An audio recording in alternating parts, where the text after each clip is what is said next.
नमस्कार। आइए चलते हैं विज्ञान की खोजबीन भरी दुनिया में। ये एक ऐसा रोमांचक सफर है जहां हम सिर्फ जवाब नहीं ढूंढते बल्कि ये सीखते हैं कि सही सवाल कैसे पूछें और हाँ, उन जवाबों तक पहुंचा कैसे जाए। चलिए एक बड़े ही मजेदार सवाल से शुरू करते हैं।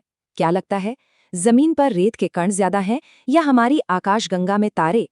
ये सुनने में भले ही अजीब लगे, लेकिन वैज्ञानिकों का मानना है कि हमारे ब्रह्मांड में तारों की संख्या पृथ्वी पर मौजूद रेत के कणों से कहीं कहीं ज्यादा है ना कमाल की बात। ये सवाल हमें एहसास दिलाता है कि ब्रह्मांड कितना विशाल है। इतने बड़े सवाल से अब आते हैं एक बिल्कुल घरेलू सवाल पर। एक ऐसा सवाल जो शायद हम सबके घर में कभी न कभी उठा हो। आखिर ऐसा क्यों होता है कि फूलने के बाद पूरी का एक हिस्सा दूसरे से पतला रह जाता है? देखिए, विज्ञान ऐसे ही काम करता है, ब्रह्मांड के बड़े बड़े रहस्यों से लेकर रोजमर्रा की छोटी छोटी पहेलियों तक। तो असली बात ये है, विज्ञान सिर्फ फैक्ट्स को रट्टा मारना नहीं है, बल्कि ये तो एक तरीका है, एक स्किल है उन फैक्ट्स तक पहुंचने का, उन्हें खोजने का। ये एक तरह की पड़ताल है, एक रोमांचक खोज। और हर वैज्ञानिक खोज की शुरुआत होती है एक सवाल से। हमारी जो ये जिज्ञासा है ना, वही वो पहली सीढ़ी है जो हमें जानने की राह पर आगे बढ़ाती है। इस खोजबीन के तरीके को समझने के लिए हमारे पास दो कमाल के सिंबल हैं। एक है जड़ और दूसरी है पतंग। ये दो चीजें वैज्ञानिक जांच के दो सबसे जरूरी सिद्धांतों को दिखाती हैं। तो इन जड़ और पतंग का मतलब क्या है? देखिए, जड़ का मतलब है एकदम सॉलिड फाउंडेशन, जो हमें असलियत से, जो हम देखते हैं, महसूस करते हैं, उससे जोड़े रखती है। और पतंग पतंग है हमारे आइडियाज की आज़ाद उड़ान, हमारी क्रिएटिव सोच, जो हमें नई संभावनाओं की ओर ले जाती है। मतलब सारी बात का सार ये है कि बेहतरीन वैज्ञानिक खोज तभी होती है जब हम इन दोनों चीज़ों के बीच एक बैलेंस बनाकर चलते हैं, यानी अवलोकनों की ठोस ज़मीन और क्रिएटिव सोच की आज़ाद उड़ान।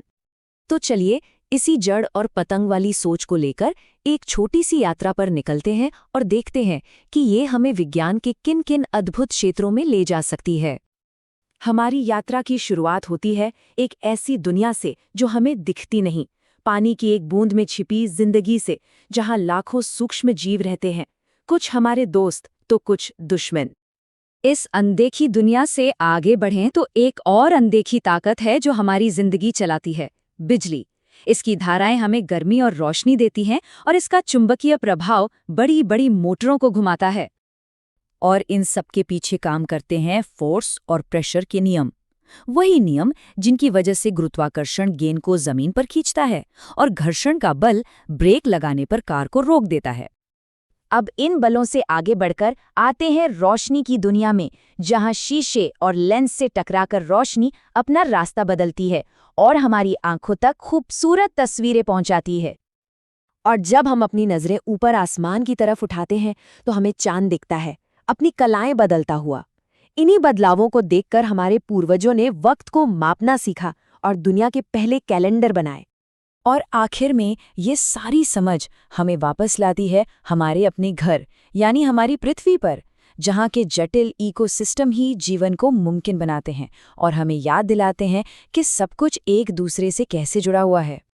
इतनी सारी बड़ी बड़ी बातें करने के बाद चलिए अब विज्ञान को एक ऐसी जगह ले आते हैं जहाँ हम सब रोज जाते हैं, बिल्कुल ठीक, अपनी किचन में। अक्सर लगता है कि साइंस के लिए फैंसी लैब चाहिए, पर सच तो ये है कि हमारी अपनी रसोई भी सवाल पूछने और चीज़ों को ध्यान से देखने के लिए एक बेहतरीन जगह हो सकती है। तो सोचिए, हमें पूरी के फूलने की साइंटिफिक जांच करनी है। कैसे करेंगे? स्टेप 1, एक सवाल पूछो। स्टेप 2, उन चीज़ों को पहचानो जिन्हें हम बदल सकते हैं, जैसे आटे की मोटाई या तेल का तापमान। स्टेप 3, देखो कि क्या हो रहा है। और सबसे ज़रूरी स्टेप 4, एक बार में सिर्फ एक चीज़ बदलो। और आखिर में स्टेप 5, सब कुछ नोट डाउन करो, जो दिखा, जो आवाज़ आई या जो महक आई। और मज़ेदार बात यह है कि एक जांच से कई और नए सवाल पैदा होते हैं, जैसे क्या अलग अलग आटे से फर्क पड़ेगा, या अगर हम पूरी में तलने से पहले एक छेद कर दें तो क्या होगा। विज्ञान ऐसे ही तो आगे बढ़ता है, एक जवाब से 10 नए सवाल खड़े हो जाते हैं। तो अब जब हमने जांच का ये तरीका समझ लिया है तो अब सबकी अपनी बारी है। लेकिन उससे पहले एक बहुत ही हैरान करने वाला फैक्ट। इस पर यकीन करना थोड़ा मुश्किल है, लेकिन ये बिल्कुल सच है। पूरी के फूलने जैसी इतनी आम सी घटना आज भी साइंटिस्ट्स उसे पूरी तरह से समझ नहीं पाए हैं। ये दिखाता है कि हमारे चारों ओर की दुनिया में भी खोजने और समझने के लिए कितना कुछ बाकी है। हमारे आसपास ऐसे अनगिनत रहस्य हैं जो बस एक खोजी दिमाग का इंतजार कर रहे हैं। तो अब किस रोजमर्रा के रहस्य की पड़ताल होगी? इसका जवाब किताबों में नहीं मिलेगा, बल्कि वो खुद के सवालों और अवलोकनों में छिपा है। खोजबीन जारी रखिए।